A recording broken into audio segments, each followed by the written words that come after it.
This is very, very serious, beloved. Like I said, I know it can seem boring for some, but we need to know these things.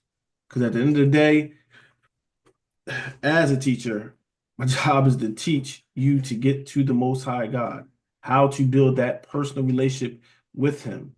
All right. Matter of fact, I be having so much stuff I love throughout the week. Uh, is that Hebrews? Wait till like they fell in unbelief. I think is it Hebrews 4, I believe.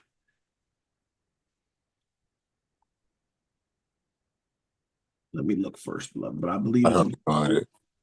yeah.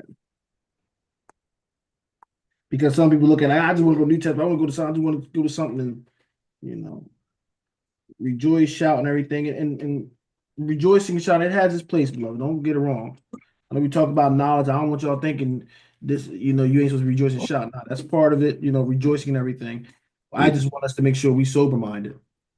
Uh, Like Hebrews 3:19. it was three. Okay. Yep, yep, yep, yep. All right. Let's go to Hebrews 3.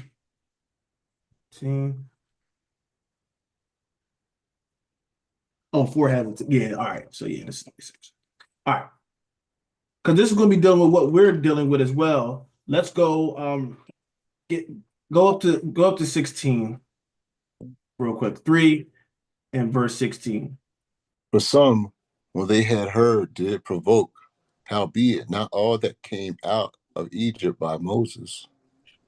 All right.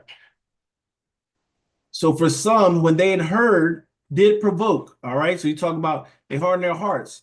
All of them that came out of Egypt by Moses. All right. Let's keep reading. But with whom was he grieved 40 years? Was it not with them that had sent, whose carcasses fell in the wilderness? And I think we actually might read a little bit of that today. All right. So was it not, all right? He grieved them 40 years. Was it not with them that had sinned, whose carcasses fell in the wilderness? Read. And to whom sware he that they should not enter into his rest, but Mhm. to them that believe not. And this is where I tell you, this is where some people get it wrong. They thinking the rest is just the Sabbath. They think the Sabbath is it. Okay, that kind of been fulfilled. No, there's a rest. I'm gonna go too far. There was a rest on the seventh day with creation, yes. But everything he's doing, I tell you, these things is calculated. There's a lot of things in these. It's not just a rest for the Sabbath day. There is a rest that we were entering to. So with this one, they were entering to that promised state. That was that rest. But we going to enter into a rest as well. All right. So he did swear they should not enter to that rest. Because what? But to them that believe not. So belief is the issue, beloved. It's belief. Verse 19. So we see that they could not enter in because of unbelief. And that's the thing, beloved. Our forefathers and foremothers did not enter into that rest, did not enter into that promise because they didn't believe. It's what we have to understand. It's about a belief, it's about faith. A lot of people, the world got these scriptures, but not all believe the scriptures. They're reading the same thing we read, but they're not believing it. Like, oh, it's a good book. Oh, yeah, I like that. I'll apply this when I feel like when it's convenient for me, right? But you don't believe the scriptures. You don't believe that this is key to salvation for you. You don't believe you're going to enter into the rest by doing the things that's in this book. We want to pick half of it, pick the stuff that we like doing, or we're okay, right? But no, that's unbelief. Either you're going to believe the word or you're not. Okay, let's go to the next chapter real quick. All right, read chapter 4 and verse 1, because they thought he was talking about during Moses' time. Verse 1. Let us therefore fear, lest the promise being left us of entering into his rest, any of you should seem to come short of it. Then y'all need to fear. Y'all need to pay attention because you don't want to come short of the rest. Well, wait up, this was talking about when they go into Canaan. What are you talking about a rest with us? Because some of them didn't understand. Just like some of us don't understand. There is something to be looked forward to. Okay? Verse 2, listen to this. For unto us was the Mhm. gospel preached, as well as unto them. But the word preached did not profit them, not being mixed with faith in them that heard it. Wait up, Brother Kai. It says the gospel was preached to us as it was to them. That's right. We both got the gospel. So he's saying the point with them was the word preached did not profit them. Why? Because they didn't mix it with faith. They didn't believe in the word. And this is what made them fall short. This is why there was murmuring. This is why there was, backbiting and there was hating and all these kind of things. Because they didn't believe the message. If you truly believe the message, it's going to bring about a change, beloved. We're supposed to receive the Spirit of God from our belief in the message. And then say the hearers. And then say the ones that discuss it and talk about it here and there. And then say the memorizers of the word. It says the doers of the word, they're going to be justified. Are we doers, beloved? All right, that's on. Are we doers? Read verse 3.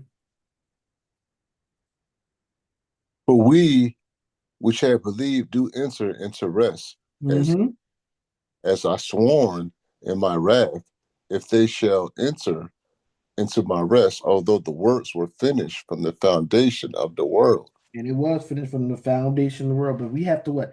Enter into that rest. All right. I'm just going to go down to verse 11 because we're not breaking this chapter down right now. Let's go to verse 11. Let us labor there. Hold on. Let's get some people that talk about this. Let's go to 9. Let's go to 9. Okay. There remaineth therefore a rest to the people of God. So this Sabbath ain't where it stops. That ain't only rest we have. There remains a rest for the people of God. There is something to go forward to. Right? I told y'all, even with these Sabbath and feast days and stuff, right? I said what? It's something to come. Right? It's not where you checked it off and expired and it's done. No, these are things to come, things to look forward to. But some don't believe those things. That's why they fail to do it. I'm trying to tell you, it's very clear. You can't say you believe and not doing it.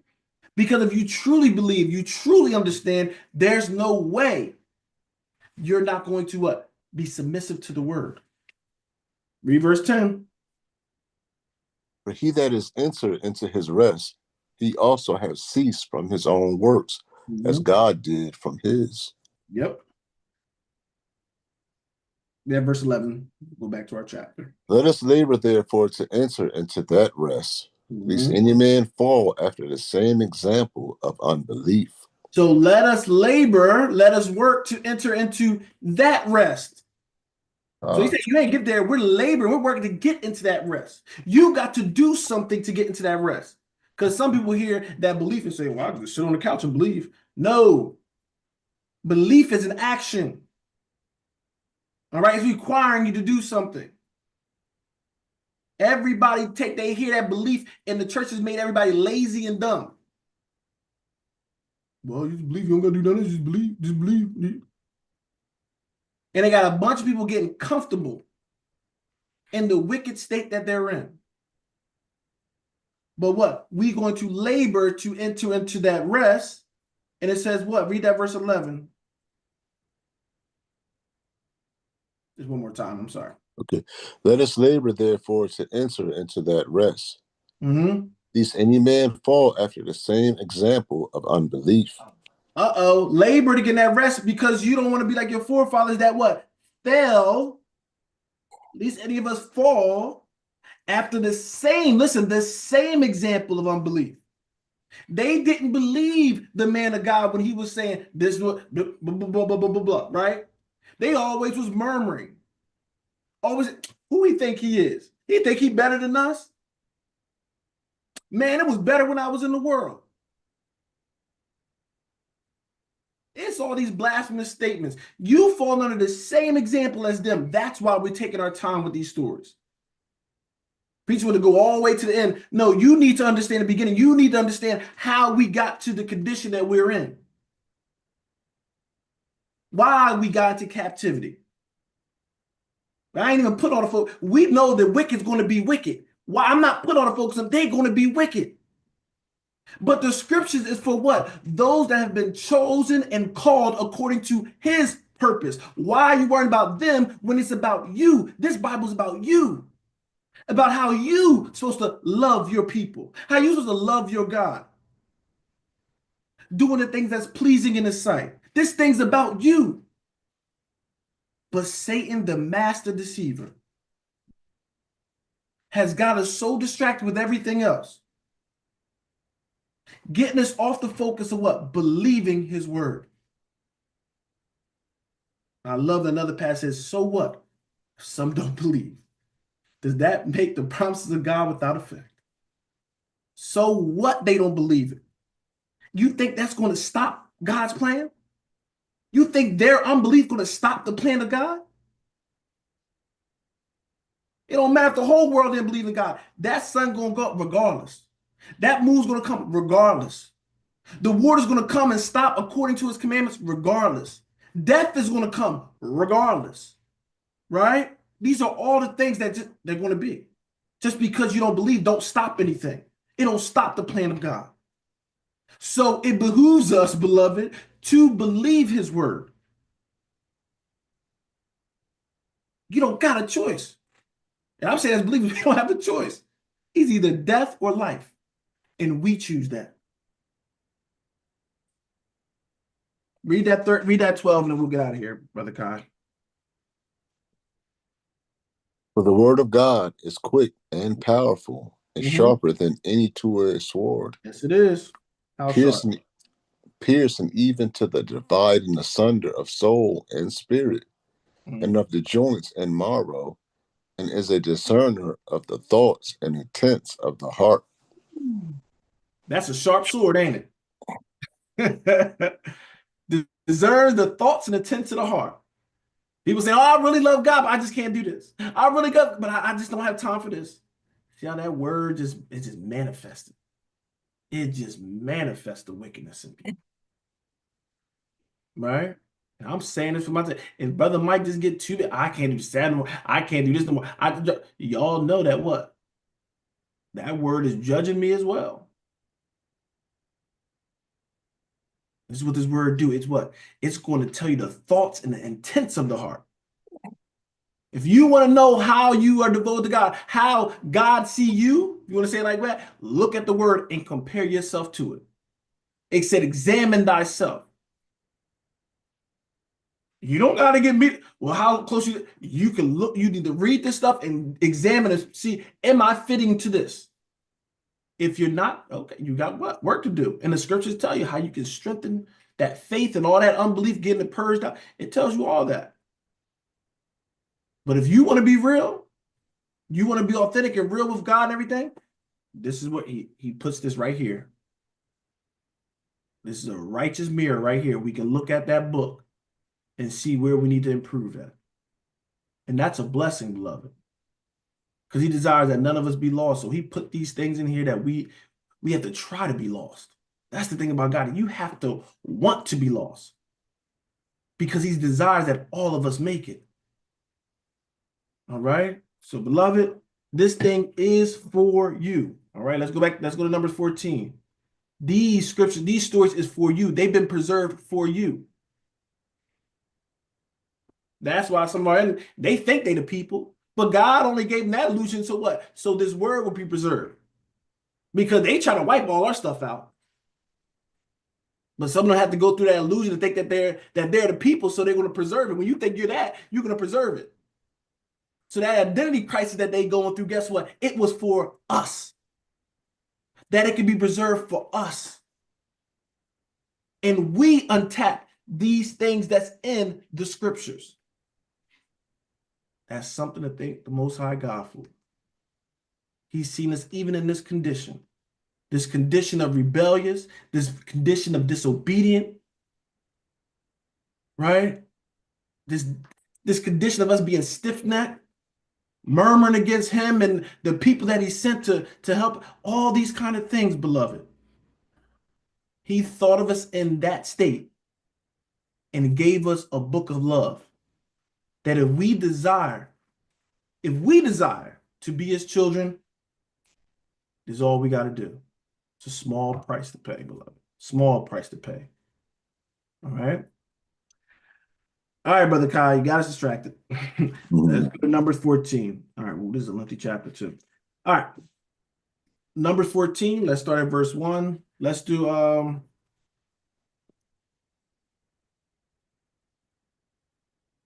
2. As we move on, I'll probably do 3 or something, or move a little quicker in some of the spots. But let's do our 2. And all the congregation lifted up their voice and cried, and the people wept that night. And all the children of Israel murmured against Moses and against Aaron. And the whole congregation said unto them, Would God that we had died in the land of Egypt, or would God we had died in this wilderness? All right. So remember last week they was going out and spying out the land, and they said, man, there's some giants in that land, and they got a strong wall set up. They got a strong defense. They ain't just gonna be overtaking them easily, right? So they lift up their voice, they're crying, right? They're weeping all that night, and what? They're murmuring. Soon, like I said, as soon as we get scared, as soon as we get nervous, what happened? We will start murmuring. We will start what? We'll go to attacking God. And you're like, no, they didn't say they was attacking God. They was attacking Moses and Aaron. But remember, they were the representatives of God. So when you're going and murmuring at them, it ain't like Moses was saying, this is the land I promised. God was saying, this is the land I promised to you. All right. So there's another thing for leadership. You are going to be attacked, blamed, and all those things. So you got to have some thick skin. It's going to happen. People get nervous. They panic, and sometimes they do things out of their flesh, right? So this is why, as leaders, you need to be disciplined, all right? And sometimes you have to bring that comfort to the people, all right? Because they do sometimes get a little weary in well-doing, and that does happen, right? As much as we strive for not to happen, those things happen. That's why we pray for one another and encourage one another, all right? But Aaron should know a little bit how it feels, because he was, going at Moses, all right? So he's getting hit with this as well, all right? So they're like, you know what? It was better we died in Egypt. It was better we died in the wilderness. And this is how people get. They come to the truth. Oh, it was better when we was out in the world. Really? You was crying out in the world that it was so wicked and everything. You want to get delivered from that. See? Same unbelief as your forefathers. Now he bring you out the world because you was crying about it, and now you what? Crying and saying, I'd rather go back. Right? I want the truth. You want to get drawn out in truth, and then the truth ain't what you thought it was, and now I'm saying I want to go back to the lies. This is our people, beloved. All right? But we don't want to fall under that same example of unbelief. Let's keep reading, Brother Kai. And wherefore have Yahweh brought us unto this land to fall by the sword, that our wives and our children should be a prey? Were it not better for us to return into Egypt?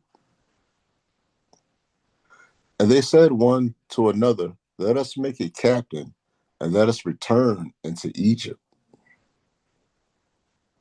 Y'all see that? Uh-huh.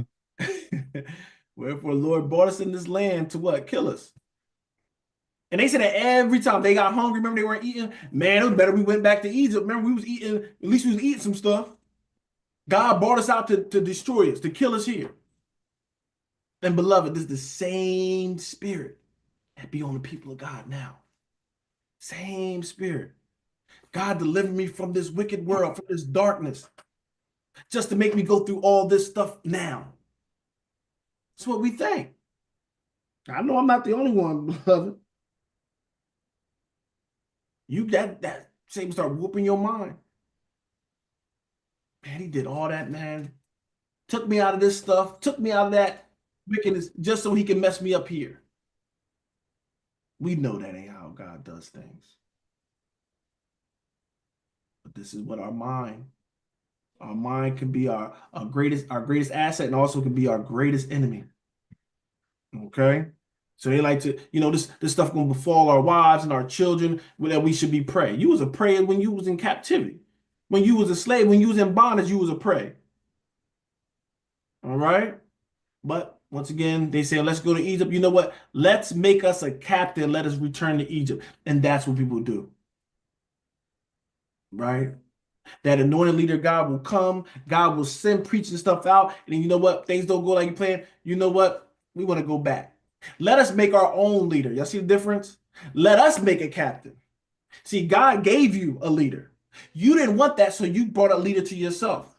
So your leader, you choose your leader so you can go what you want to do what you want to do. You want to direct your path. And this is what a lot of people do. All right? I don't like this, well, I'm going to choose this one. I'm going to go this leader. I don't like that, well, I'm going to go on this one. God chooses leaders. Point blank, God got to choose them. If you choose them, you are making a mess. All right? All you doing is choosing an illusion. Okay? But they said, let us choose this captain. Okay? Real quick. Let's go to Nehemiah 11. Nehemiah chapter 9. I can't talk. Nehemiah chapter 9.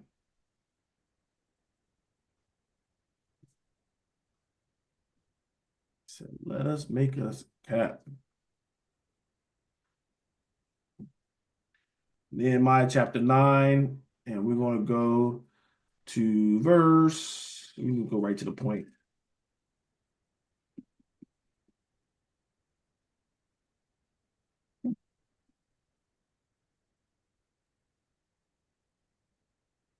Let's read 16 and 17. But they and our fathers dealt proudly and hardened their necks and hearkened not to thy commandments and refused to obey, neither were mindful of thy wonders that thou didst among them, but hardened their necks, and in their rebellion appointed a captain to return to their bondage. But thou art a God ready to pardon, gracious and merciful, slow to anger, and of great kindness, and forsookest them not. Y'all see that, beloved? Fathers were hard-headed, stiff-necked, and rebellious, right? Not say refuse to obey. Neither were, listen, beloved, mindful of the wonders that thou didst among them. They couldn't even grab and say, you know what? Hold on, let's consider. Remember I ain't saying all the plagues. Remember that plague? Remember what he did in Egypt? They couldn't even grab onto that to strengthen themselves. This is why I say you got to retain the goodness of the Lord within your mind, beloved. A day without retaining the goodness of the Lord it's a very risky day. Very risky day. You got to retain it when the storms and stuff happen. You got to hold on to that rock. You got to hold on to that faith. Don't read these for naught. He ain't showing you stuff. He ain't touching you and dealing with you just so you can give up when it gets rough. No. He said they couldn't even be mindful of the wonders. You can't even think about the times God was good to you. All the things he did, beloved. We the only people that be ready to give up on God. He give us 100, he give us 1,000 days of good blessings. But the one time we feel like we don't get blessed, the one time we ready to blow. This ain't what I signed up for. That shouldn't be. But what? Since they couldn't be mindful of it, this is why I said you're supposed to meditate on the word day and night. That's what Psalms 1 say. Meditate. But they what? They didn't. And what happened? They hardened their necks. And their rebellion, they didn't want a leader for righteousness' sake. No, they want to do it for rebellion's sake. Appointed a captain. All right? You don't want to appoint your leader out of rebellion. You should be seeking a leader from God, right? If you feel like, all right, this leader off. They don't know what they're doing. They about to be in a damn mistake. Lord, direct me to where you're going. He always should be directing you to who your leader is. You don't want to be mad. I'm upset. You know what? I don't like it. He rubbed me the wrong way. He got on something that I'm struggling with or sin, and now I'm gonna just go and do this. Nah, that shouldn't be it. You do not want to pick a leader in that state of mind. Okay. All right, let's go back to Numbers 14. That's a good chapter just dealing with this, but that's not what we're doing today. All right. So let's make a captain. Let us go return into Egypt. All right. Let's keep reading verse 5. Yeah, and what I'm saying here is this was the men saying this. It don't seem like to me that this was the women. It seemed like the men, they was causing the women to fear, and the men wasn't strong. When you don't have a strong leader, because the man is the head over the wife, they misbehaving like this, and they ridden with fear. To me, that causes the women, and also the children to fear at the end of the day. So this looked real bad. I don't see it had nothing really to do with so much the women, but the men were saying that our wives and our children should be a prey.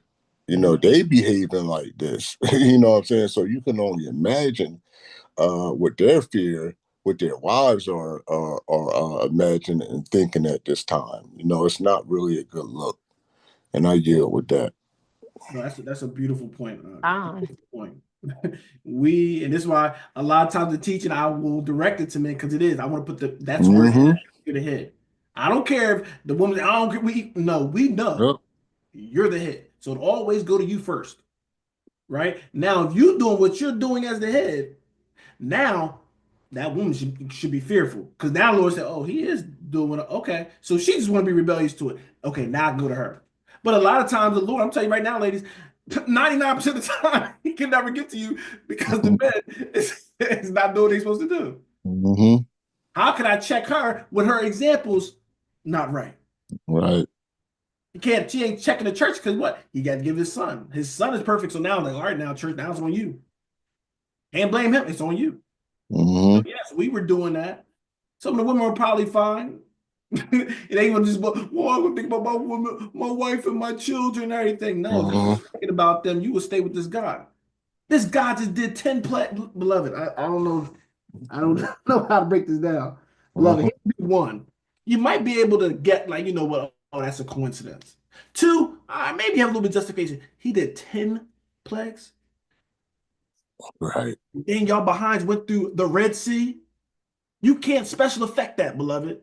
There's no way you can, you know what I mean? Like, y'all the same generation. This ain't the next generation that didn't witness it. Y'all actually witnessed all of this. This is what I'm telling you. Miracles won't save you. It won't make you believe, beloved. If you don't want to believe, you won't believe. There's nothing that God can particularly show you miracle-wise that's going to do it. But thank God you believe, beloved, because you hear the word and you believe this. That's where the blessing is. Okay, but yes, I'm glad you said that. Great point. Great point. It is the men. The men went out there reporting and scouting. That wasn't the women. It was Mm-hmm. the men going out there scouting and saying, "Man, they big. Man, they defend." Right? That was them. Yep. Right? But Mm-hmm. then we allow that what spirit to come in our house. We talked about that. Now that spirit's in the house. You putting the fear onto the woman, putting the fear on the children, and that's gonna what mess up everybody. All right. But good point. Good point. Verse 5. Verse 5. We'll keep. Then Moses and Aaron fell on their faces before all the assembly of the congregation of the children of Israel. And Joshua, the son of Nun, and Caleb, the son of Jephunneh, which were of them that searched the land, rent their clothes. Right.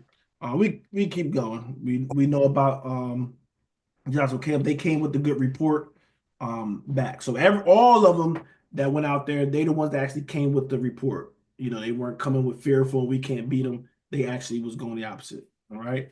So let's keep going. And they spake unto all the company of the children of Israel, saying, the land which we passed through to search it is an exceeding good land. If Yahweh delight in us, then he will bring us into this land and give it us, a land which floweth with milk and honey. So when we're looking at this, right, this is very, very important. So they hearing this and they rent their clothes, all right? Because they hearing the report that other people giving. This is why I say you can see the same thing. We can read the same scripture and have two different points of view with it. Okay, depending the mind, the spirit of the mind. All right. So they coming back and saying, "What, man? Listen, this is a good land." They're listen. I want you to understand where their mindset is. When you don't have fear and you really focusing on the Most High and you believe them, they're not even pointing out what the a situation is, right? Because either God can deliver you or He can't. But our mind, our eyes start throwing the fear there, and that fear start to limit. You start to limit what God can and cannot do, right? But they're saying, listen, man, this is a good land. And if what? Yahweh will be in us. That's what he's saying. Will be in us.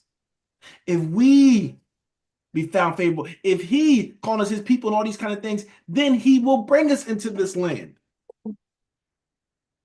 If God favors, there's nothing that can't be what? Hid from us. Nothing that we can't obtain. So I love they push past all that stuff. If the Lord delight in us, guess what? Then he gonna bring us to this land and we gonna get it. That's why he ain't caring about what we talk about. I don't care if we talking about a wall. He seen the same wall they seen. He seen the same giants they seen. Excuse me. But it don't matter. This is our flesh, beloved, that limits our God. Our flesh is making it a hard obstacle. None of this stuff is hard. He can deliver, stop anything he wants to at any time. But us, our faith start to waver when things don't go apparent good according to our side. Because man taught you to fear this.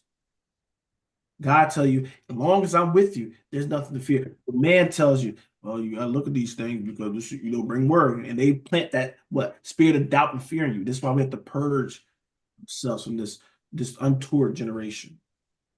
Okay. Let's keep going. Let's keep going.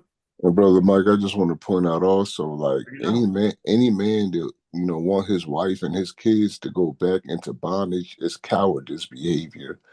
At the end of the day, you really should want what's best for your family. You want your wife and kids to go and return and get mistreated, by the Egyptians, who afflicted y'all and put y'all through all that tribulation and this and that and the third. So I can only imagine what the Most High are thinking about these men. Like this is crazy right here, man. Just to have that mindset. And this is some stuff, man, like that if you have in you, you have to purge that up out of you. You know what I'm saying? It's just not good. It's not operating in love. You know what I'm saying? That's not what a good leader is. A good leader wanting what's best, for his wife, what I'm saying, his family, and he's also led by the Most High.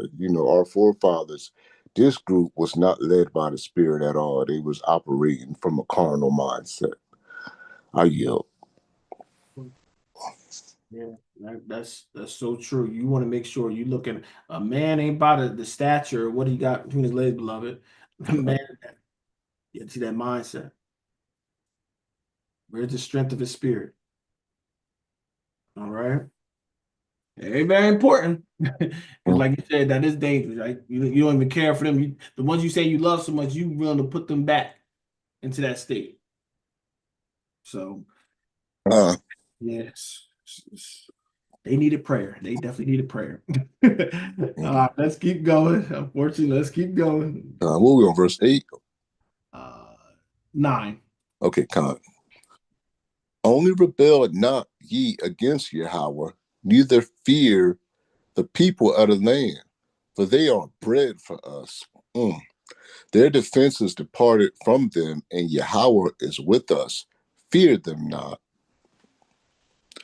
But all the congregation bade stone them with stones, and the glory of Yahweh appeared in the tabernacle of the congregation before all the children of Israel. I want y'all to see that. And this is how you can tell Israel, because this is how we talk now. Even the mannerism. Listen to some of the speech in the Bible, you can tell that they're us. Think about that culture. He said they're bred for us. I don't know if y'all know, like when I know like certain sports and stuff and everything, like man, they fresh me all, man. They food, they are food right there. Yep. That's how we talk. Mm-hmm. He said, this is how you supposed to look at these giants. Man, they food. You supposed to eat them, but that ain't nothing. You see the difference between those brothers and the rest of the spies that went out? These brothers see an opportunity. That's the thing when you got the spirit, when God is spirit is in you and you're courageous, you don't think about the failure. Nope. You're so they're so blinded by the love of God and knowing that God can do anything. They don't worry about the obstacle because there's not an obstacle when you have God. But the other ones went out there really test. And the thing is, you can really look at it, it's a test. Right. God said, I give you the land. He went through all this, he delivered you out. Remember Joseph's bones? It was a testimony. He said, take my bones out of here because y'all going to get out of here. Mm-hmm. All this stuff, they knew. That's what I'm saying. It's not just they did the 10 plagues. Y'all known the whole time that what? Y'all was going to have to get out of here. And he's going to take you to a land. He did everything he said so far. Got you out of all this stuff for you to doubt at the finish line. And that's what some of us go, what, doubt at the finish line? You already went through a lot of, you already went through hell all these years. Why doubt at the finish line, beloved? But this is why we got to purge it out. But what if? See, that's when that doubt's. But what if? When we got to do this. But what if? All that don't matter. Is your God able to do all things or he can't? Right. That's all it came down to. Can he do it or not? But you're going to tell him all the obstacles. Like they're big obstacles for God. Because you don't believe he's the creator of all things. You don't believe that he's ruling on the earth. That's why. Okay. Let's keep going. Nothing. Hold on. Let me. That was. Well, I read verse 10. Yeah, 11. We're 11. Neither fear ye the people of the land. All right. Mm-hmm. Only rebel ye not against the Lord. So don't rebel against the Lord. Neither fear. And that's why we were showing it that one time where he's saying, be courageous, right? We got to be courageous, beloved. That fear cannot live in us. We are more than conquerors. We have to purge out that fear. All right. God has everything in control. Okay. So let's purge it out and believe God. All right. Verse 11. And Yahweh said unto Moses, how long will this people provoke me? And how long will it be or they believe me? For all the signs which I have shewed among them, I will smite them with the pestilence and disinherit them, and will make of thee a greater nation and mightier than they. Let's talk about it. Mm-hmm. How long will this people provoke me? You see how the Lord don't even consider Moses in the air. You see how he not putting it on them? He said, how long they going to provoke me? Because sometimes we think we're provoking the past and all that stuff and this leader that. No, if they're doing what Most High tell them to do, that's my key point. If they're doing what Most High tell them to do, and you start going at them, the Lord like, how long they going to provoke me? Okay? Because remember, whatever kind of leadership you have, they're just vessels. You're not gonna call it, they're vessels that the Most High uses, right? So when you're going at them, that's why he's saying that you coming at me. Because I'm directing them. So you have a problem with how I'm doing things. Okay. So he said, how long are they going to provoke me? How long will it be, right here? They believe me for all the signs that I showed among them. Like I did all these things and they still not believe me. Right? Still not believe you. How many times the Most High get you out of those predicaments, beloved? Remember those times we used to be, Lord, if you get me out of this. Remember, we had those times. See, we forget. Because it's been a little smooth sailing. So we forget about those times that he actually delivered us from. And now that you're going through something else, now you want to forget about all those times he delivered you. Right? And some of us our faith is only contingent upon if he works it out today. I'm going to forget all the time you work it out. If he is, what can he do for me right now? If he can't deliver me from this situation, then I don't believe. We can't have that spirit, beloved. Whether he delivers us how we imagine he's supposed to do it, or he don't, he's still God of the earth, God of the heaven, God of the universe, however you want to have it, right? He is still that, regardless if he answers the prayer that you ask or not. Not my will, Lord, but thy will. His will always be done. Okay? We can just throw a petition out, but don't think that you now will move God to do something he don't want to do. And if your faith is just on if he's going to move when I tell him to do it, then that's on you. You ain't never truly believed. All right? And we see some of these brothers believe. They was around it. This is the thing, but you can be all around it. You can hear it and all these things and still be so far from it. The belief is what draw you nigh. Not hearing it, not being around the people of God. You got to love this thing. I will smite them with what? Pestilence. I'll smite you with it. Thought you was going through problems. Oh, I'm gonna get you. You gonna know some real problems. You gonna rebel against me? Oh, I can throw you some stuff. You thought your life was bad. Oh, rebel against the Most High and see how your life get worse. Go ahead. And what? Disinherit them. So people getting all cocky. Oh, I'm the people of God. Like they can just do whatever, and God just, I gotta deal with them because they're my people. He's saying, I'll disinherit them. And guess what you do? And will make of thee a greater nation and mightier than they. Right? I can push them right to the side and I can make another nation. Don't think you're that special. That's what I'm telling some of my brother. Don't think you're that special. He chose you. Don't forget that. He chose you. And anytime he wants to say, you know what? I'm done. He can disinherit you.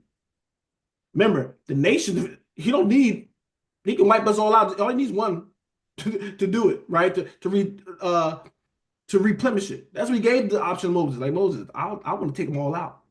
Moses had to please say, Lord, no, don't take them all out.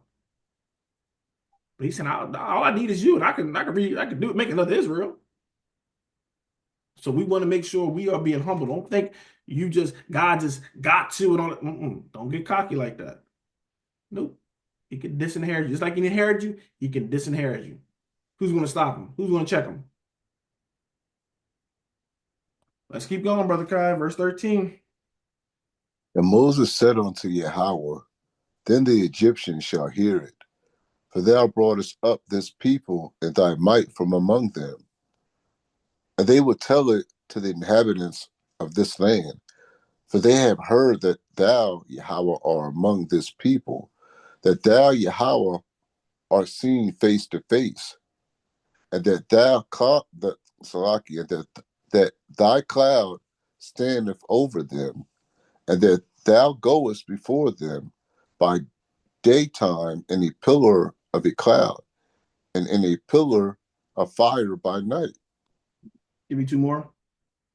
Now, if thou shalt kill all this people as one man, then the nations which have heard the fame of thee will speak, saying, because Yahweh was not able to bring this people into the land which he sware unto them, therefore he hath slain them in the wilderness. So Moses, I want y'all to see the power of the intercessor. He's pleading on their behalf. And I want y'all to understand that the Most High chose that leader, Moses, right?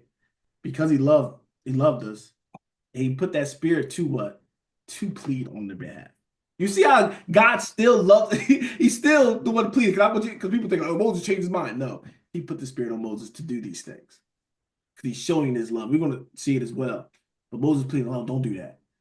Because if you wipe them all out right now, you're gonna confuse the enemies. They're gonna be confused of about the God that brought them out, all that stuff. It's gonna mess it. Other people are gonna be confused and messed up by it, right? So he's saying don't do it. Moses trying to plead to God on our behalf, saying, "Nah, don't do it for even the wicked and the heathens out there's sake." All right. Let's keep going because once again, all they know right now is this God brought them out of Egypt and all this stuff. So he said they could confuse people. You brought them out of Egypt just to kill them in the wilderness. They're like, what the heck is up with this guy? That guy's weird, right? So this is what Moses trying to kind of persuade the Most High with, okay, with this plea. What verse now? Verse 17.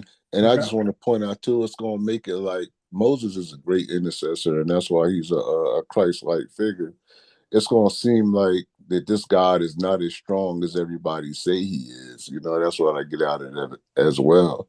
You know what I'm saying? Like if you don't, allow his people to go into to the land, these people are going to start talking like, oh, Yahweh cannot deliver these people into the land. So, the nations, they're going to get puffed up and think like, well, this God ain't as strong as we thought he was. When he came up against such and such, they cannot enter into that land, or, this God just could not do it. He wasn't strong enough, so, Moses, it seemed like he's just pleading on behalf of the people, even though they sinned and they was wrong, you know what I'm saying? He's still pleading and interceding for the people because he loved the people at the end of the day. That's why every time they would do something wrong, the first thing they would do is they would fall on their knees and go before Yahweh and rent their clothes or whatever. That's just the love they had for their people, and it's a beautiful thing to see, even though they still got to tolerate, all the murmuring. Could you imagine, like, when they went to bed, that night, and you got 600,000 people, or however many it was, it could have been a lot more than that, just, belly aching and just crying, like, and still have the love, to go before Yahweh, before these people. Moses had a lot of love in his heart, man, at the end of the day. To still put up with all that and still pray for this people, that's an example of how to be. And I yield. That's a great point. And that is a great point when he's saying like, yeah, their God, because what people were saying, yeah, their God maybe just worked in Egypt, but his power ran out by the time he got here. Like, you know what I mean? It's a lot of stuff they could interpret as, but that's a great point. And some of us sometimes we have this same unbelief. Right. Like God only worked, man, that God only worked during their time. When Christ would see, like they were doing these miracles stuff, like, but that God don't work now. Like he ain't the same now. We say the same. That's what I'm telling you. We say the same. We do the same thing. Uh-huh. Like God can't work right here, right now for us. Oh, we was there, but no, he can do the same thing now. It ain't in the location. It ain't in the. It's about what our faith. That's right, man. We put so much. It's so much unbelief we throw on each other, beloved. I'm speaking worldwide, but churches a lot of times they throw a lot of unbelief and stuff, and it's just sad because it's really destroying our people. Really is. Right. But let's keep going. You keep going. Verse 18, right? Verse Um, 17. 17, I believe. Yeah. And now I beseech thee that the power of my Lord be great, according as thou hast spoken, saying, Yahweh is long suffering and of great mercy, forgiving iniquity and transgression, and by no means clearing the guilty, visiting the iniquity of the fathers upon the children unto the third and fourth generation. Let's keep reading. Pardon, I beseech thee, the iniquity of this people according unto the greatness of thy mercy, and as thou hast forgiven this people from Egypt even until now. Mm. Let's read that next verse to see how the Most High responded to this. And Yahweh said, I had pardoned according to thy word. Mm-hmm. But as truly as I live, all the earth shall be filled with the glory of Yahweh. Right. So when we look at this, beloved, I love that 18 because Moses giving a description of him. Yahweh's long suffering, great mercy, forgiving iniquity and transgressions, by no means clearing the guilty, right? So it's a thing of the Most High. This is why they talk about the fruit, even with the fruits of the Spirit. He has so much mercy, so forgiving, long suffering. He wants us. This is why I say the rebellion that we do, it prevents him from doing these things. When we talking bad about it, we're doing all this stuff, we're messing up the mercy. We're not even asking for our transgressions and sins to be forgiven. We hurting ourselves. He wants to do it, but We ain't even asking for it. That's why we have to make sure we are constantly purging ourselves daily. All right. But look at the power of the man of God. Look at the power of the man of God. He made that prayer on their behalf. And God said, "What, pardon?" And like Brother Kai was saying, the one that they was ready, they murmuring about, talking about, he's praying and crying on their behalf. And this is why you have to have men, strong men as leadership, that what? Even if you talk about them, say these things about them, they still what? They looking past you and looking at the spirit within you. Praying for that. Because listen, everybody can't do that. Think about that, beloved. Somebody talked about us. We still having beef with people from, 19 such and such. We still feel the type of way. He's getting present day. He's doing all this stuff for him and everything. They're coming at him, and they don't just be talking. We was ready to kill. They were ready to kill Moses. They were ready to get the stones and kill him. And he's still what? Crying on their head, be merciful, Lord. Nah, don't wipe them all out. See, that's power. What would you do with the power? It's one of the greatest things we write. What he did with the power. I have the power to do this, but he's saying, I want to love him. I'm going to choose to love. They have the power to do certain things. We don't even have the power, and we still want to choose to hurt one another, but they're choosing to love. Okay, so let us learn from that. All right, not just leadership in church. All of us are leaders in some capacity. What are you doing with that leadership? What are you doing with that power that the Most High has given you? Okay, let's keep going. Yeah, I just want to point out something with 18, and I read it every week. What Moses did was he held Yahweh to his words. Yahweh was a God that he could not lie. So, what is it in Exodus? I think 20:5, the Lord is long suffering and of great mercy, forgiving iniquity and transgression, and by no means clearing the guilty, visiting the iniquity of the fathers upon the children unto the third and fourth generation. In Exodus, it said third and fourth generation of them that hate me. So Moses, as a great intercessor that he is, he's just bringing Yahweh back into remembrance. Like, okay, look, you forgive its sins and iniquity. You know what I'm saying? So, it's just showing demonstrating his great love that he had for the people. Like, he's interceding for the people. Like, look, forgive their iniquity. He's holding them to his words, which he said in Exodus chapter 20:5. I just want to let that be known. Great point. Great point.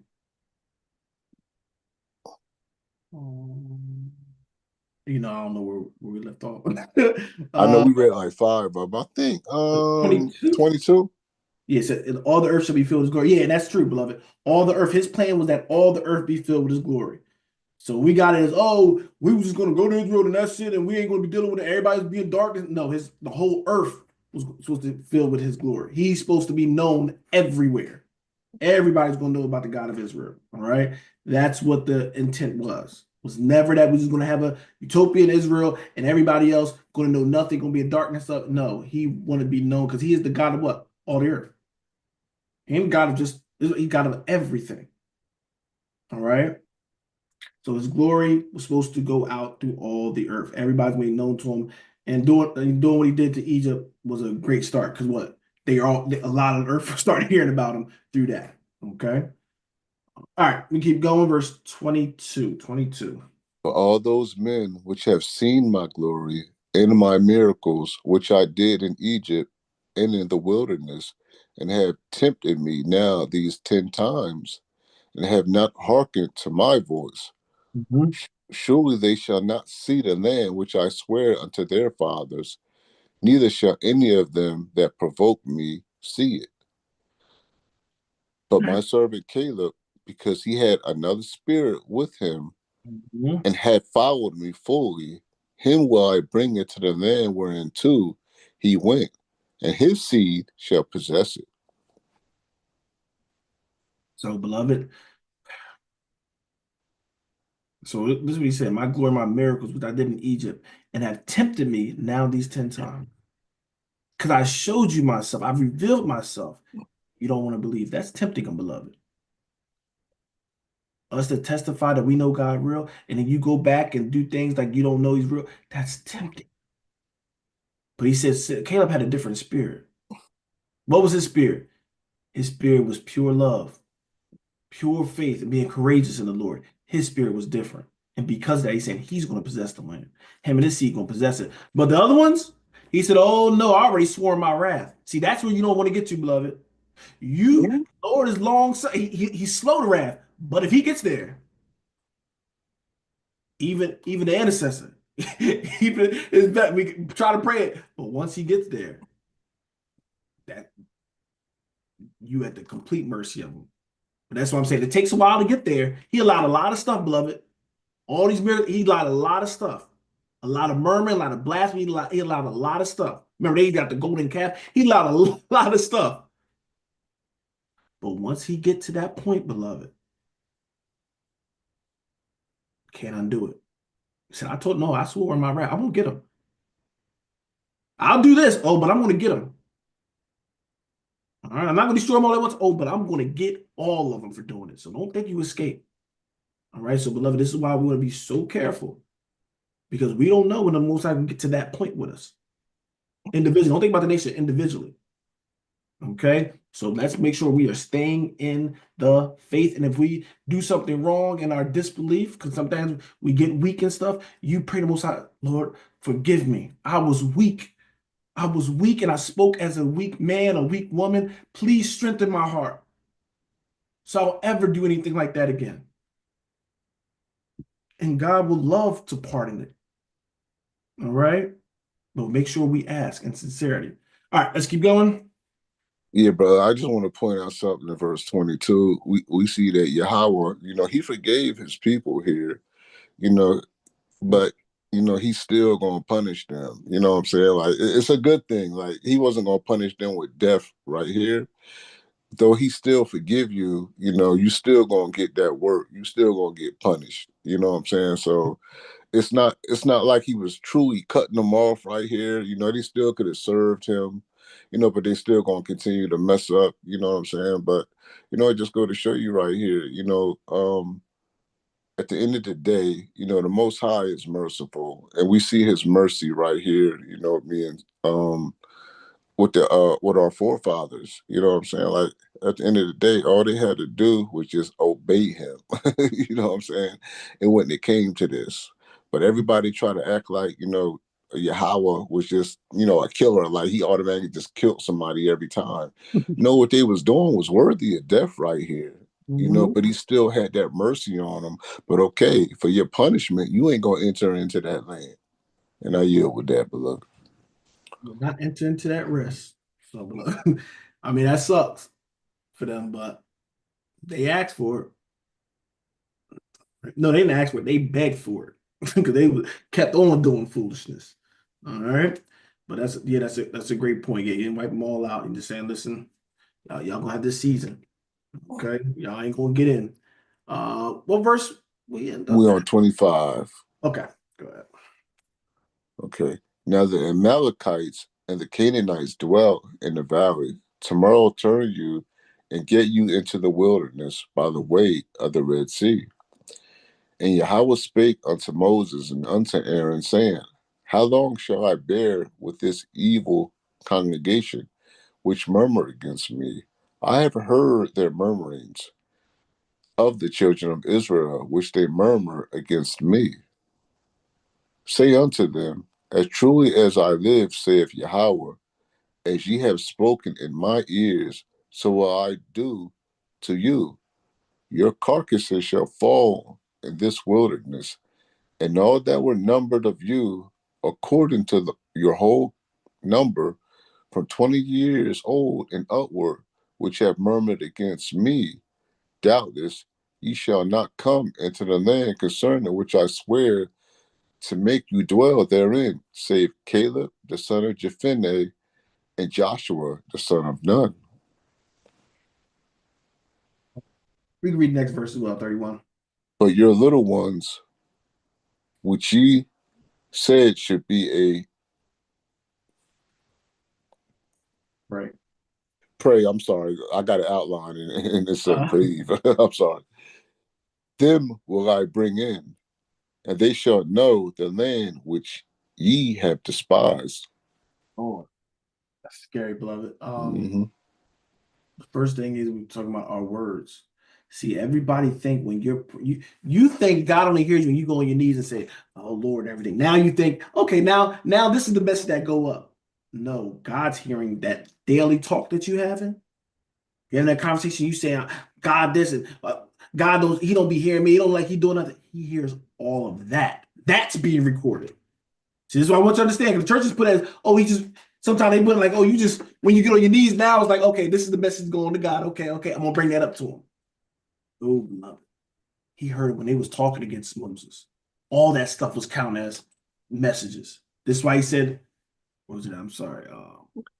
Right here, 28. Mm-hmm.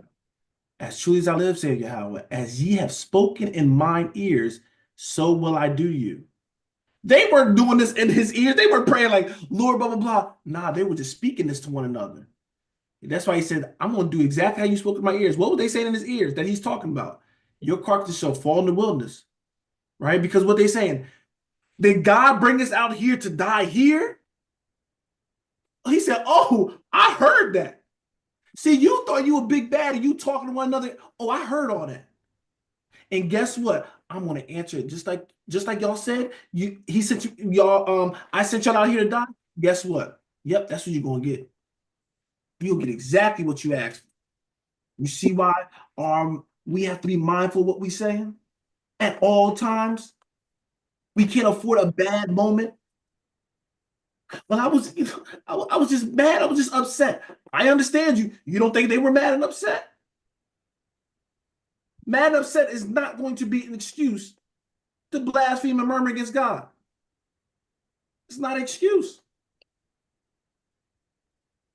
But some people think, well, no, I can do that. I was mad, Lord. What can I say? Some of us ain't even starving like some of them were or doing, going through this stuff, but it doesn't matter regardless of what it is. So this is why I want us to realize what you're saying all the time. You need to know that it's as if you're doing a prayer. So if you wouldn't say it in your prayer, don't just be speaking it. You think God is real? Man, doing these commandment stuff, man. I don't even know why we're doing it. It's stupid. You know what I mean? This stuff should be going. He's hearing all that.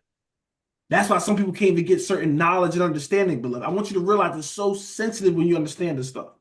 Some of them have been blaspheming and murmuring about God. Well, you know what? I can't do this because, it's just too hard or whatever. Okay, I heard you. I'm going to make things hard. If God were real, he would go and do this right now. Okay, I hear you.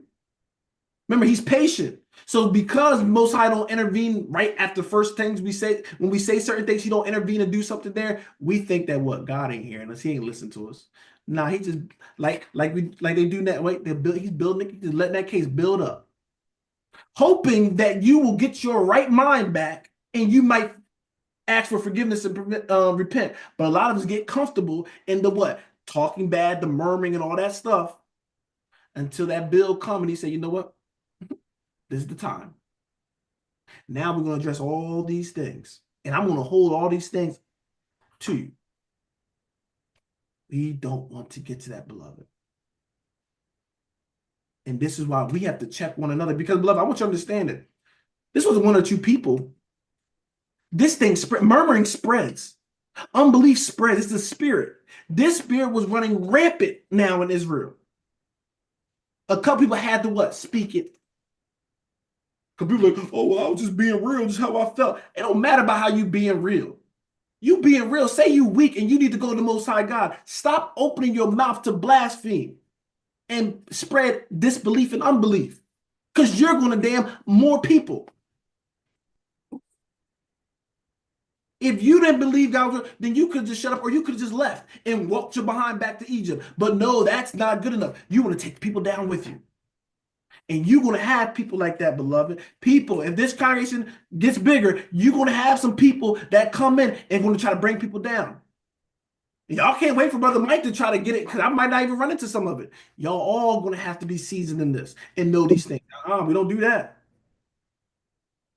Nah, we ain't remembering that. We know what happened to our foot. No, we ain't allowing that. If you don't like it, listen, you go over there then if you don't like this. But some people don't do that. I'm trying to say, some people ain't gonna do that. They want to take other people down with them. And y'all know my policy, beloved. I'm not, listen, did anybody feel like they're trapped? Like you can't go. I always say this is the open door. If you want to go there, you go and do it. And you're at your risk. You go and do certain things. I ain't gonna force nobody to be here. Right? But you gotta understand, beloved, this thing is very, very serious. And we don't need to get caught up on because of somebody else's unbelief. That's the thing. Some people probably believe, and then what? You let this person just keep spewing this unbelief. After a while, right? Something might, you know what? That is true, right? And this was some of us have faith until we start dealing with people that spewing all this unbelief. And instead of cutting them off and saying, listen, we don't want to deal with that, a lot of times we entertain it. After a while, you entertain the devil long enough, you're going to find he's going to be in your house, sitting at your dinner table with you. See, we think it's cute. We think it's strength. Well, I know he's the devil and I got power to beat him, so I can entertain him. I can deal with him. No, that's your problem. Don't give him space, beloved. We need the whole armor of God. You can't afford not to have a shield on, not to have a helmet on, not to have the breastplate on. You can't afford to be exposed. He is a master at what he does. Respect him for what he does. All right? So, beloved, this is how quick it can happen. Say, y'all provoked me 10 times. I gave y'all these plagues and y'all still don't believe. You're provoking me. And God's doing the same thing. I gave you this truth. I'm giving to you unfiltered, raw. He's giving it to us. This is what you need to do. I know he said that, but I want to do this. You're provoking him. Then when you go to people, you think God will really do? Now you're murmuring. He's adding more charges. So then when God visits, and he will visit, then you all upset. Then it's, God forsook me. God do this. But we have to consider what we did. Okay? So, beloved, this is my thing. I'm showing this to show how much things, we don't even realize how much sin and stuff we did and how much things we did wrong. I want us to understand we do a lot of things wrong, but I want us to understand that just so we know that God is willing to pardon all of it. He wants to pardon all of it. He's asking to pardon it. But we have to not be rebellious and throw our hands up. Okay? All right. Let's have that spirit that was on Caleb and Joshua. All right? What verse we have, Brother Kai? Verse 32.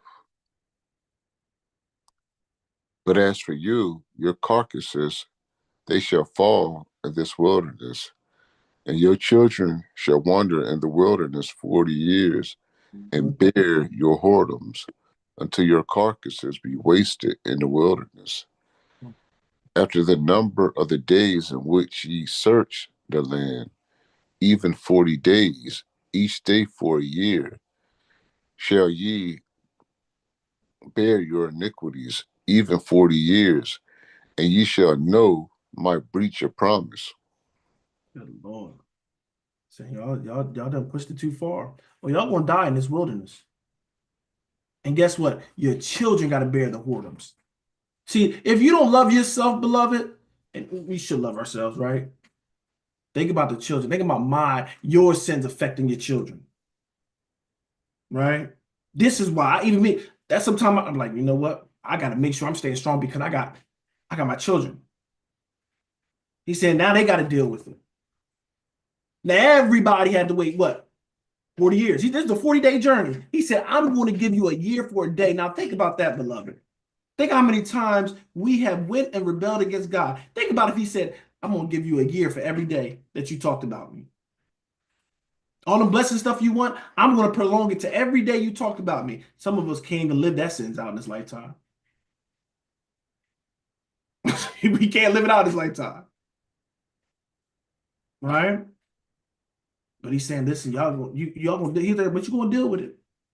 Your children are going to bear it. And y'all gonna, I reached the promise now. Now y'all can't get to the promised land. It was for you. I wanted you to show you, I'm delivering you out of Egypt, take you through this, and I want y'all to be fresh going into the promised land. But now I got to breach that promise for y'all. So some of the things, beloved, in the scripture, yeah, there's some promises, but some of us didn't enter in, like we went to the beginning, right? In Hebrews, some of us didn't enter into that rest because of unbelief. Now you understand it. Getting to that land was a rest. So I tell you, it's not just a Sabbath day work, it's a rest. A rest from what? When we was getting into that land and doing the things of God, we had a rest from our enemies. We wouldn't have to worry about people trying to come in and hurt us. Well, if they did try, they would get destroyed and wiped out. We had our own things. We can have children. They can grow up old. That's a rest, beloved. I want you to understand it's a peace. You'd have to fight for, well, if I hopefully I can get off this data. We would have had peace throughout the land, being able to live this thing perfectly. Not have to worry about bondage or anything. That was the rest. That ain't talking about heaven. I want you to realize that rest in Hebrew is talking about there in that land. They could enter into that rest. Why? Because they didn't believe. This is the unbelief that happened, and that's why they're in this for 40 years. Because their unbelief cost them to get into that rest. And Paul's saying, I don't want that same unbelief to come upon y'all. Well, come upon us. Just like they didn't believe, Passover and all the things, they didn't want to do it, right? Don't y'all fall into it. Just like they didn't want to believe that I would, don't you fall into it. Okay? So it's the same thing, beloved. Same thing. All right? Go ahead, Brother Kai. Yahweh have said, I will surely do it unto all this evil congregation that are gathered together against me in this wilderness. They shall be consumed, and there they shall die. And the men which Moses sent to search the land, who returned and made all the congregation to murmur against him by bringing up a slander upon the land. Y'all see that, beloved? Mm-hmm. Who caused the unbelief? Who caused the murmuring? Read that last verse one more time. And the men which Moses sent to search the land, who returned and made all the congregation to murmur against him by bringing up a slander upon the land. Because guess what? And this is something to leadership. We going out doing certain things. This is why you have to be equipped. All right. So those that went out for the report, if they would have came back, just said, just like what Caleb and all them said, we can take the land. If they would have came, everybody that came back saying we can take the land, guess what the people would have responded? Let's go. Let's ready. We're ready. Let's go and do it. Let's get it. Right? Mm-hmm. But because they say, man, they got some big giants. Uh-oh. Flesh done crept in them. Giants. Man, they got some big walls. Oh my God, we can't get over big walls. Right. So they put that down in there from their report. This is why you have to be so mindful of these things. If you have doubt, the best thing you can do is shut up. I'm gonna make a complaint to that. Just shut up. Well, did that really? Just shut up. All you're gonna do is mess yourself up and mess everybody else up. Shut up, be patient, and hopefully the Most High work with you.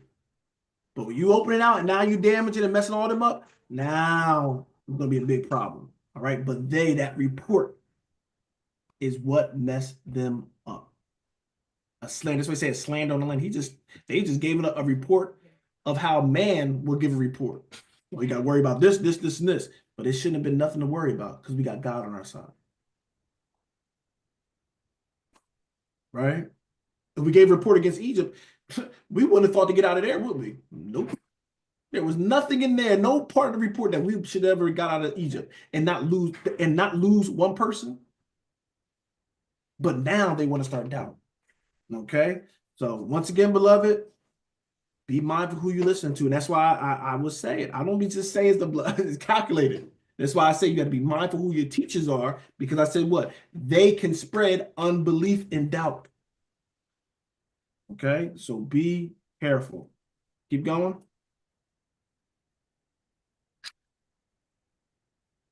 Even those men that did bring up the evil report upon the land died by the plague before Yahweh. But Joshua the son of Nun and Caleb the son of Jephunneh, which were of the men that went to search the land, lived still. And Moses told these sayings unto all the children of Israel, and the people mourned greatly.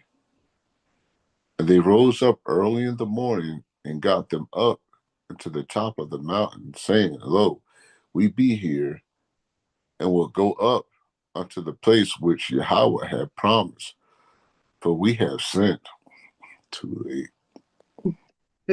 All right, Brother Kai give you the answer. This is one thing. We know what God tells us to do. We'll take it to that. We'll take it to it. You know, we put all that fear out there, and then now they want to be fearless and go. It's too late. No, don't do it now. You already did all the damage now. Nope. But now they're trying to, and they're trying to rectify the situation. Oh shoot, we did spread all that doubt. We did. Oh, we should have believed. You know what? Now we believe. Let's go out and fight. That's their motive right now. And it might seem good, but they threw all that stuff out there. And you know, it's not truly insincerity. Now they scared about what God doing, but it wasn't sincerity. But now they're ready to go out there. All right. Because they saying, you know what, we sinned. We messed up, we sinned. All right. And sometimes you still got the consequences. But this is why we're saying sometimes you sin, we have that space where we can just get that forgiveness and don't have to worry about it. But then there's sometimes we go too far and he said, nah, the consequences out there now. All right. But let's keep going. Verse 41. And you still see the lack of fear because it was people that died by a plague, you know, that brought up the evil report. So they still got it in their mind. They're going to do what they want to do. They still don't want to obey the commandments. You know, they just a stiff-necked group of people, you know. And he totally going to tell them, like, you know, well, I ain't going to give it away. Okay. Verse 41. I You don't all want to give it that as well. Okay. And Moses said, wherefore now do ye transgress the commandment of Yahweh, but it shall not prosper. Go not up, for Yahweh is not among you, that ye be not smitten before your enemies. right. For the Amalekites and the Canaanites are there before you, and ye shall fall by the sword, because ye are turned away from Yahweh. Therefore, Yahweh will not be with you. All right, so he's saying they're like, man, we're gonna go up, we're gonna fight him. He said, don't do it. This one saying, Mo said, nah, don't go up there. Cause now you actually going against Yahweh, because he said, no, don't go, because you ain't gonna prosper now. See, sometimes Most High give you a season to do what he's saying, then he said, nope, now you don't do it. And now you want to go out and do it. After he said, nah, it's over with. But they're like, nah, we messed up. You know what I mean? We're gonna do it. But Moses once again, trying to save him, don't go up there. He's saying, God is not with you now. You will be smitten. You know that fear you had them, they will kill you. Saying, don't do it. He's not with you. All right, finish up the chapter. Yeah, I just want to point out too, they did the same thing happen to Saul, you know, so it wasn't just Saul, you Yep. know. Yeah, right. It's the same exact thing. So and when I mean they turned away, they just turned away by not obeying him and keeping his commandments. So I'm not gonna be with y'all neither. Okay. No, and Verse. you keep making me talk. No, you could, man. Oh, Because Saul, and I want you to understand it, they remember this is what we talk about learning. right. What was their problem? They said we want to appoint ourselves a captain, a leader, Mm-hmm. bring us to Egypt, right? Con. With with with uh with the king. That wasn't God or anything. That was what they said. We want to make a leader. We want a king like the heathens have, Yeah. so we can get this. So they still you want to see just because you killed them, the spirit was still with them. So you see the same children, the same children of unbelief, and God said, Mm-hmm. "Don't do it. It's going to be for your hurt." They Right. wouldn't take it. He said he walked it down. But Mm-hmm. then David is the one he chose because he loved us and he rectified. He's like, I want you to learn what you asked him for so you can get that. But I love y'all, so I'm gonna give y'all a good king. And that's what David becomes. That's the one that was more after his heart. But Saul, he was that manifestation of what they wanted for their own. Really, that was their rebellion against God, saying, I want a king. Mm-hmm. Right. So just be mindful of that. So it cost them a lot of their lives. Definitely. All right. I'm sorry. You can finish it up. Good. But they presumed to go up unto the hilltop. Nevertheless, the ark of the covenant of Yahweh and Moses departed not out of the camp. Then the Amalekites came down, and the Canaanites which dwelt in that hill, and smote them and discomforted them, even unto Hormah. Yeah, they still ain't listening. Even rebellion, they being rebellious. They don't go up there. Just don't go up there. It's too late now. Don't go up there. Nah, we're gonna do it. You see how that spirit? Right. God would say, all right, I don't want you messing with that. Stay away from that. Now I'm gonna mess with it anyway. All right, now Lord, I'm gonna come back. Nah, stay over there. Nah, I'm gonna do it anyway. So they went. Crazy. And he tried to save him. Listen, Moses literally didn't go up there with you. Yeah. Remember, Moses was there. Remember, he used to hold the pole up there and they would win, Yeah. stabbing. He ain't go up there. And the Ark of the Covenant, where what? The Most High is supposed to be like dwelling and dealing with us. Uh-huh. Manifestation. And I'm not with, I'm letting y'all know, I'm not with y'all. Y'all going up there by yourself. And this is what I'm saying with Israel. By ourselves, we pray. It's only our God with us that makes us invincible and strong. All right? We don't want to lose that. It's our obedience that is our strength. It's our joy in the Lord that is our strength. It's not us of ourselves. All right. All right. That was a long chapter. That was a long chapter. All right. But it's a very, very good chapter. Anybody have anything they want to add? Any questions? We're into the chapter.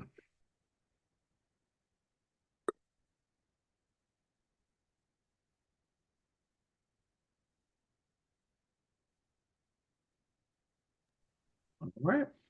I hope we learned something. We got something from this. All right. Don't let their deaths and their sacrifice be in vain, beloved. Why I say that as what? Let's learn from them. They and like I said, I want to be merciful because, like I said, we can slip as quickly as they did, right? But we want to learn from their mistakes. Don't let their death be in vain. Let's learn from it. Right? I know they wanted to rectify the situation, and so they did but they thought would rectify the situation. But sometimes we can go too far. We can go too far.